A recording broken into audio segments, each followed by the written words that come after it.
नमस्कार, मैं हूं अनुष्का नायर और आप देख रहे हैं दियावी न्यूज। आज हमारे साथ मौजूद है एक खास माँ बेटी की जोड़ी, जिनका रिश्ता म्यूजिक से बहुत गहरा है। एक तरफ माँ पुष्पा मात्रे, जिन्होंने अपनी पूरी जिंदगी म्यूजिक को दे दी है, और दूसरी तरफ बेटी मोनिका मात्रे, जिनके लिए म्यूजिक एक घर का हिस्सा है। तो आइए इनसे ये सुनते हैं इनकी ये म्यूजिक की जर्नी। आप दोनों का बहुत बहुत स्वागत है। Thank you.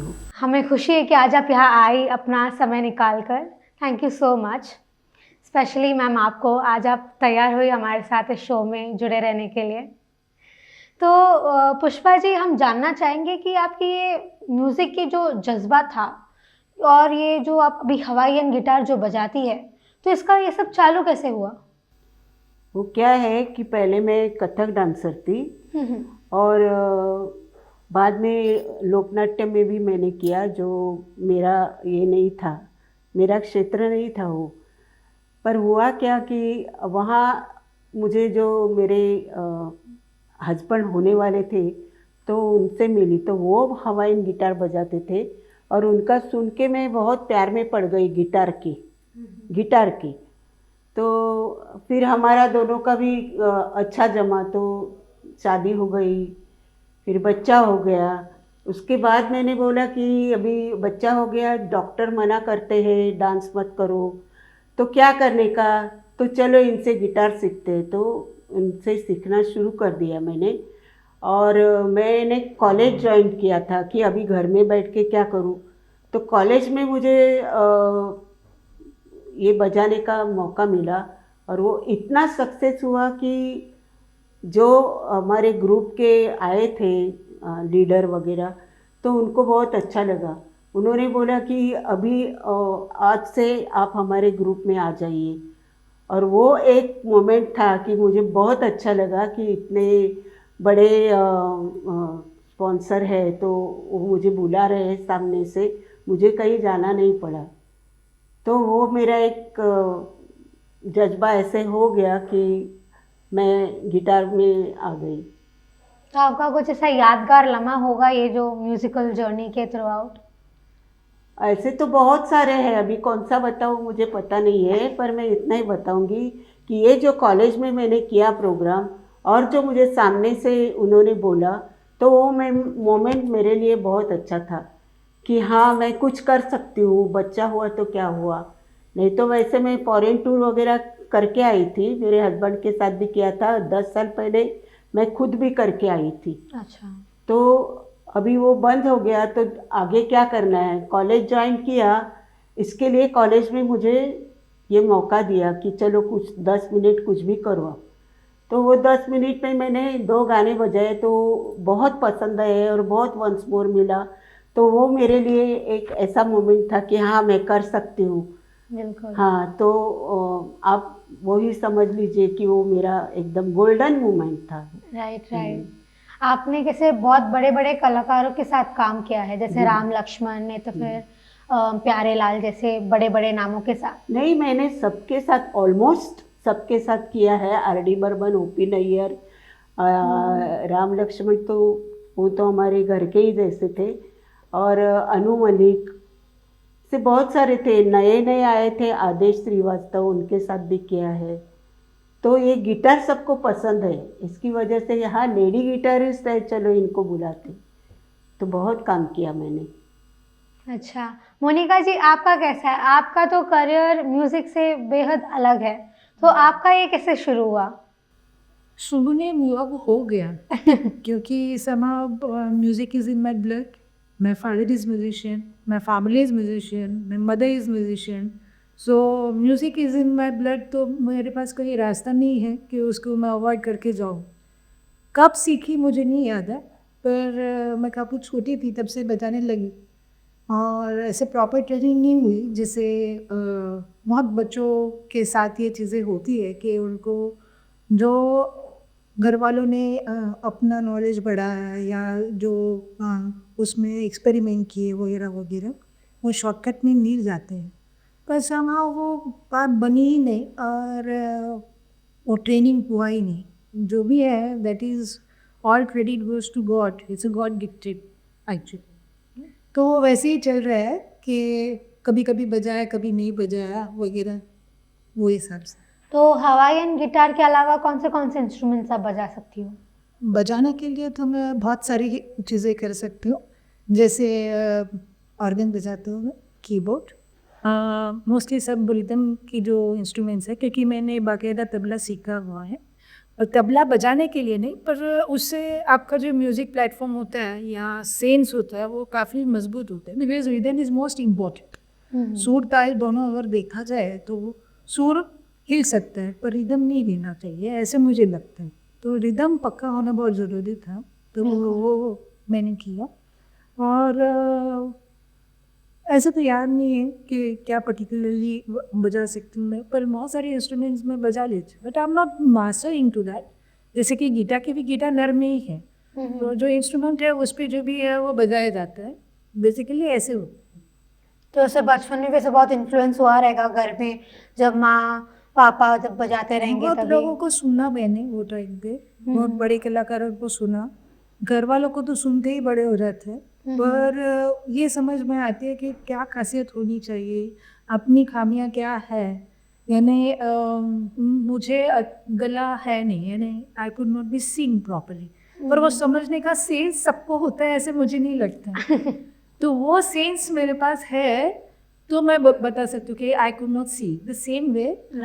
ये जो नॉलेज है ये बहुत लोगों को सुनने से, या जो ये इंडस्ट्री में या कला के क्षेत्र में जो भी लोग हैं उनको सुनने से ही मिलता है। जैसे मेरी माँ बोलती है कि सब तानसेन नहीं होते तो कानसेन होना चाहिए, तो I am one of that person के जो सुर समझ सकते हो, भले नहीं बजा सकते। तो पुष्पा जी, आपको कैसे लगा जब आपकी बेटी म्यूजिक में उतरी, जब म्यूजिक गिटार सब बजाने लगी? बहुत प्राउड लगा, बहुत।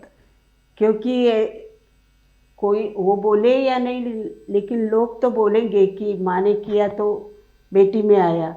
लोग बोलते बाप से बेटा सवाई, मैं बोलूँगी माँ से बेटी सवाई। बिल्कुल तो बिल्कुल। अच्छा है ना। तो आपको ऐसा कुछ था कि जब आपको बच्चा होगा तो उनको भी ऐसे म्यूजिक में ही छोड़ना है, या फिर उनको जो चाहिए वो आप करने दोगे? हाँ, ऐसा? जो चाहिए वो करने देना, वो ही मेरे को लगता है। क्योंकि हो नहीं सकता है कि बच्चे को भी ये म्यूज़िक में इंटरेस्ट हो, मुझे है तो ऐसा कुछ नहीं होता है। उसको भी कैटरिंग में था तो मैंने वो क्लास कराया है उनको, पर उसको आता है, यह चीज़ का मुझे प्राउड है कि ये बजा सकती है मेरे से भी अच्छा। तो ठीक है ना। तो अभी आप देखेंगे दो, अभी का म्यूजिक और पहले का म्यूजिक, उसमें से कौन सा था एकदम जो बेहतरीन लगा आपको?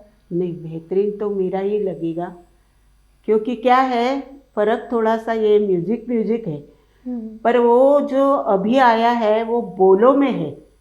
बोलों को आप रिदम में ले सकते हैं, और ये कैसा है, इसमें मेलोडी भी है, इंस्ट्रूमेंट्स है अलग अलग, और सबका मिलके ऑर्केस्ट्रा, यानी वो सब मिलके जो एक सुर निकलते हैं, तो वो थोड़ा अलग है ना। बिल्कुल। हाँ, और थोड़ा कठिन भी है। तो इसके लिए मुझे मेरा ही म्यूज़िक अच्छा लगता है, पर लोगों को अगर अच्छा वो लगता है वो चीज़, नया म्यूज़िक, तो अच्छी बात है ना। उसमें दम है कुछ, तभी तो अच्छा लगता है ना। बिल्कुल बिल्कुल। हाँ। आपको कितना समय लगा ये म्यूजिक सब सीखने में? आप, मैं बोलूँगी तो आप सच मानेंगे कि नहीं मुझे पता नहीं है, पर मैं कथक डांसर थी तो ताल मुझे अलग से सिखाना नहीं पड़ा। सिर्फ मुझे इसका टेक्निक मालूम करना पड़ा कि रॉड कैसे पकड़ते हैं, स्ट्रोक कैसा देते हैं, कैसे बजाने से मेलोडी आएगी, उसका सबका थोड़ा बहुत मैंने मेरे हस्बैंड से सीखा। और एक बहुत बड़े कलाकार है जो अभी ये दुनिया में नहीं है, चरणजीत सिंह करके, तो उनसे भी मैंने सीखा। तो इसके लिए ये जो मेलोडियस है इंस्ट्रूमेंट, से मैं एकदम प्यार में पड़ गई हूँ। और मैं मेरे स्टूडेंट को भी यही बताती हूँ कि इसको तुम लकड़ी की पली नहीं समझना, इसमें तुम अगर अपनी फीलिंग डालते हो तो समथिंग यूनिक, ऐसे मैं बोलूँगी। बिल्कुल। तो हाँ, इसके लिए ये मैंने एडॉप्ट किया और मैं बहुत चाहती हूँ कि आगे भी करूँ मैं। तो अभी आप म्यूजिक के जर्नी में अभी आप आगे क्या करना चाहती हो? आगे इसमें मैंने है ना रिदम ढूंढे हैं कुछ। अच्छा। बाकी जो होते हैं ना वो कॉर्ड बजाते हैं, तो कॉर्ड अलग होता है जो सुरों सुरों का मिश्रण होता है। और ये है ना, उसको तबला बोलो, बोंगो बोलो, कोंगो बोलो, कुछ भी बोलो, पर वो रिदम इसके साथ बजता है। अगर मैं यहाँ गई थी ईस्ट अफ्रीका, तो मेरे हस्बैंड भी थे और बेटी भी थी साथ में। तो वहाँ हमारे साथ हमारे जो ग्रुप थे वो छोड़ के आए हमको, तो बोंगो, ढोलक, ढोलकी कुछ भी नहीं था। तो मेरे हस्बैंड जब रिदम बजाते थे तो मैं गाना बजाती थी, नहीं तो मैं रिदम बजाती थी, वो गाना बजाते थे। तो उसको थोड़ा डेवलप करना है मुझे, ज़्यादा रिदम कैसे बजाए, अच्छे रिदम कैसे बजाए, और कुछ इंस्ट्रूमेंट इसमें बजते हैं जैसे बीन है या शहनाई है, तो वो सब ढूंढना है अभी। बिल्कुल। तो आपके म्यूजिक के जर्नी में मतलब आपको सफर भी बहुत हुआ रहेगा ना? हाँ, क्यों नहीं। कहाँ कहाँ गई हो आप? उधर के कुछ यादगार लम्हे, कुछ फनी या फिर? यादगार लम्हे तो हाँ बहुत है। हम जब ईस्ट अफ्रीका गए थे तो हम दोनों एक गाना बजाते थे मिलन का, सावन का महीना पवन करे शो। तो जो पहले डायलॉग है वो मेरे हस्बैंड बजाते थे और मैं भी बजाती थी उसमें, जो लेडीज़ का पार्ट है वो मैं बजाती थी। तो लोगों को इतना पसंद आया कि यहाँ इंडिया में वो चीज़ इतनी मशहूर नहीं हुई, लेकिन वहाँ हो गई। तो एक दिन ऐसा हुआ कि एक आदमी खड़ा रह के बोला, मैं 200 माइल का जर्नी करके यहाँ सिर्फ आपका वो गाना सुनने के लिए आया हूँ, तो अब क्यों नहीं बजा रहे हो, बजाइए। तो वो लम्हा मेरे लिए प्राउड का था कि हाँ, हमारे साथ कुछ भी ऑर्केस्ट्रा नहीं है, फिर भी हम छा जाते, तो अच्छी बात है ना। तो इसमें आप हमारे लिए भी कुछ बजाएंगे तो हमें बहुत खुशी रहेगी। लेकिन आपको कौन सी टाइप का पसंद है? कोई वेस्टर्न भी भी चलेगा, ना? हाँ कुछ भी चलेगा। ओके, तो मैं एक गाना है, थोड़ा क्लासिकल बेस ही है, ठीक है। आपको पसंद होगा कि नहीं मालूम नहीं। ऐसे तो बहुत सारे टाइप के गाने हैं जो फास्ट है रिदम में, वेस्टर्न रिदम है उसमें, पर यहाँ तो कुछ है नहीं, तो मैं जिसमें नहीं है ऐसे ही बजाऊंगी। बिल्कुल बिल्कुल ओके? चलेगा। ठीक है।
इतना बस है कि पूरा बजाऊं? नहीं नहीं, बहुत अच्छा लगा सुन के, बहुत रिफ्रेशिंग था। हाँ, बहुत अच्छा लगा सुन के। ओके। तो मोनिका जी और पुष्पा जी, आप दोनों के बीच में ये जो म्यूजिकल बॉन्डिंग है वो कैसी रही है? बहुत अच्छी है, होगी ना, क्योंकि मैं कुछ बजाती हूँ तो ये बोलती है कि ये गाना नहीं चलेगा यहाँ, या आप ये बजाओ। चॉइस रहती है ना फिर, क्योंकि इसको मैं समझती हूँ कि ये ऑडियंस है और मैं बजाती हूँ। कभी उल्टा हो जाता है, अच्छा, तो बॉन्डिंग बहुत अच्छा है। तो आपके बीच में कुछ जुगलबंदी सब होती रहेगी? नहीं, जुगलबंदी नहीं। जुगलबंदी हम नहीं करते। वो है मेरे गुरु से जुगलबंदी करना मेरे बस की बात नहीं है। लेना ऐसा कुछ नहीं है। जुगलबंदी नहीं हो सकती है, पर यस कभी कभी सिंक्रोनाइज कर लेते हैं। एक आधा कोई गाना है या उसके कुछ फीलर्स होते हैं गाने के, म्यूजिक पार्ट जो होता है, ऐसे करके वो गाना कंप्लीट किया जाता है। राइट। पर जो एक जुगलबंदी जो वर्ड है, that means I am sitting on the same panel with my guru, which is not possible for me. Like हमें ऐसी बात नहीं है। शी इज समथिंग यूनिक है, क्योंकि अगर बाप से बेटा सवाई बोलते हैं तो माँ से बेटी क्यों नहीं बोलते? मेरा हमेशा का डायलॉग, क्योंकि पूछते हैं हमको ये चीज़। बहुत अच्छा लगा आप दोनों का बॉन्डिंग देख के। जी हाँ। नजर ना लगे। हाँ, थैंक यू। मोनिका जी, आपके जो म्यूजिकल जर्नी है इसमें आपको कोई यादगार लम्हा हो, कुछ फनी या फिर कुछ मेमोरेबल? यादगार लम्हा होने जितना मैं ये इंडस्ट्री में नहीं हूँ, पर म्यूज़िक रिलेटेड ये है कि जहाँ मैं पढ़ा थी या क्या, हाँ, भारतीय विद्या भवन में वगैरह मैंने मेरे टीनेज में क्लासेस कर लिए।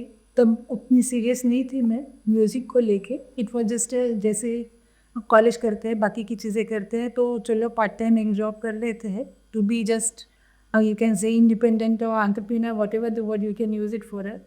बट उसका फ़ायदा अभी तक होता है और end of the till end of my life वो रहेगा, क्योंकि म्यूज़िक है। और उसकी वजह से क्या हुआ, मैं जहाँ जहाँ काम करती हूँ connected with from my work, वहाँ जैसे युवा महोत्सव होते हैं, क्या होता है, so I am doing mentoring कि क्या होना चाहिए। Of course entirely credit goes to my students and my musicians, but तो भी हर एक की कैपेसिटी क्या होती है, उसका क्या प्लस पॉइंट है, क्या माइनस पॉइंट है, उनको क्या उनका म्यूज़िक वहाँ देना चाहिए, या कौन सा वोकल स्केल उनको सूट होता है। जैसे छोटी छोटी बातें होती है जो जनरली लोगों को नहीं मालूम होती। तो जैसे मैंने बोला कि मैं बेसुर नहीं गा सकती, बेसुर मैं सुन भी नहीं सकती, तो वो हिसाब से मेंटरिंग थोड़ा सा मैं सीरियस होके करती हूँ। और we got lots of prizes when I was as a mentor. अच्छा, जैसे मैंने बोला, the credit goes to all my students and musician, but yes कोई ना कोई एक जरिया होना ज़रूरी होता है बिल्कुल, चीज़ कंप्लीट करने के लिए। तो ये हिसाब से मेरे पास बहुत सारे वुमेन्स है जो I am enjoying with. We perform for 6 performances and we got 5 prizes, 6 prizes. All those are memorable for me, क्योंकि एक्सपेक्टेड नहीं होता है और बिहाइंड द स्क्रीन लोगों को मालूम भी नहीं होता है। बिल्कुल। पर वो जो परफॉर्म करते हैं और जो मेंटर होते हैं उनमें कनेक्शन होते हैं जो naturally and mutually thanks giving हो जाता है। So that is enough for me. बिल्कुल, सब पैशन होना चाहिए। तो पुष्पा जी, आपका इस पे क्या कहना है? क्योंकि कई लोग होते हैं जो इंस्ट्रूमेंट्स जिनको से कि उनके दोस्त कर रहे हैं, इसके लिए मुझे सीखना है, मतलब उनको उतना इंटरेस्ट रहता नहीं, पैशन नहीं रहता है, बट सिर्फ लोग कर रहे हैं इसके नाम के लिए करना है, तो फिर ऐसे लोगों के लिए आप क्या कहना चाहोगे? मतलब जो इंस्ट्रूमेंट सीखना चाहते हैं उनके लिए? बिल्कुल। उनके लिए मैं यही बताऊंगी कि सब में मैं देखती हूँ कि एक गॉड गिफ्ट होनी चाहिए, जैसे रिदम सेंस बोलते हैं वो, तो वो होगा कि तो मैं एक 5 मिनट का ये करती हूँ टेस्ट बोलते वैसे, कि इनको रिदम सेंस है कि नहीं। वो अगर होगा तो मेलोडी तो मैं सिखा सकती हूँ उनको।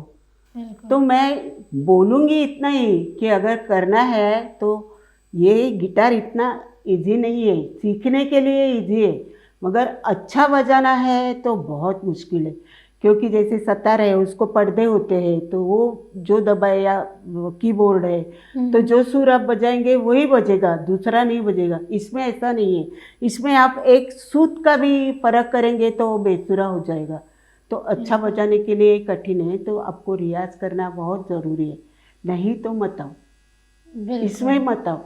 आपका पैसा भी खर्चा होगा, टाइम भी खर्चा होगा, उससे अच्छा है कि आप ये ना सीखे दूसरा। बिल्कुल। तो अभी आप जो म्यूज़िक का है, तो इसमें आपको कुछ ऐसा कुछ क्रिएटिव करना है लोगों के लिए, ऐसा कुछ आप सोच रहे हो? हाँ जी, सोच रही हूँ, क्योंकि अभी मेरी भी उम्र हो गई है, तो मैं चाहती हूँ जो उम्र होती है तो आदमी को कुछ समझता नहीं है कि मैं क्या करूँ आगे जाके। तो मैं चाहती हूँ कि म्यूज़िक में अगर उनको इंटरेस्ट हो तो मेरे पास बहुत शॉर्टकट है कुछ सिखाने के लिए, तो उनको मैं बोलूँगी कि आप करो। जैसे मैंने बोला कि आपको मैं देखती हूँ रिदम सेंस है कि नहीं, वैसे अगर जो होंगे और उनको सिखाना है तो मैं दिल से सिखाऊंगी। बिल्कुल। पहले तो प्रोफेशन करके सिखाया, लेकिन अभी दिल से सिखाऊंगी, क्योंकि वो मेरे एज में आते हैं तो उनको मालूम है कि क्या क्या होता है ये एज में। तो ज़रूर कोई आए तो मैं उनको गाइड कर सकती हूँ। बिल्कुल, ये बहुत ही ज़्यादा थॉटफुल है आपका, हाँ जो आप करना चाहती हो, और हम आशा करते हैं DRV न्यूज़ से कि ये हो और इसमें भी आपको बहुत सफलता मिले। तो अभी जैसे हम हमारा शो एंड करने जा रहे हैं, उससे पहले मैं आपसे फिर से एक छोटा रिक्वेस्ट करना चाहूँगी कि आप अगर एक और कुछ बजा सकते हैं हमारे लिए और हमारे दर्शकों के लिए तो बहुत अच्छा रहेगा। क्या कौन से टाइप का बजाऊँ वो बताइए मुझे। कुछ भी चलेगा, वेस्टर्न भी चलेगा, वेस्टर्न क्लासिकल भी। चलेगा ना? हाँ, बिल्कुल। तो एक ऐसा गाना है जो बहुत सारे उसके 21 वर्जन हो गए, यानी उसका रिदम चेंज करके उसके कुछ थोड़े से पीस चेंज करके ऐसा हुआ है, तो वो बजा दूँ क्या? बिल्कुल, बिल्कुल। मोनिका जी, आप थोड़ा रिदम देंगी क्या? दे सकते हो तो ठीक है, नहीं तो ये चाहिए, ज़्यादा कठिन नहीं है।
थैंक यू सो मच, ये बहुत अच्छा लगा सुन के। ये अच्छा लगा ना आपको? बिल्कुल, बिल्कुल। तो आपको म्यूजिक सेंस है इसका। ये पूरा इंटरव्यू काफ़ी इंटरेस्टिंग था और काफ़ी पीसफुल था आपका प्ले सुन के, मोनिका जी का सुन के, और अभी जो एंडिंग में भी आपने जो प्ले किया वाकई बहुत ही अच्छा था। और ये थी हमारी सुरीली माँ बेटी की जोड़ी, और इनका म्यूज़िक के साथ एक बहुत गहरा रिश्ता है, और हम DRV न्यूज़ से आशा करते हैं और हम शुभकामनाएं देते हैं कि ऐसे आपका और सफ़र चलता रहे। Thank you so much. Thank you so much, आज आप यहाँ आई अपना समय निकाल के। Thank you so much Monika ji. Thank you, DRV News, and you too. Thank you so much. Thank you so much आप दोनों को। तो ऐसे ही इंस्पायरिंग कॉन्वर्जेशंस के लिए जुड़े रहिए, देखते रहिए। मैं अनुष्का नायर, DRV न्यूज़ से।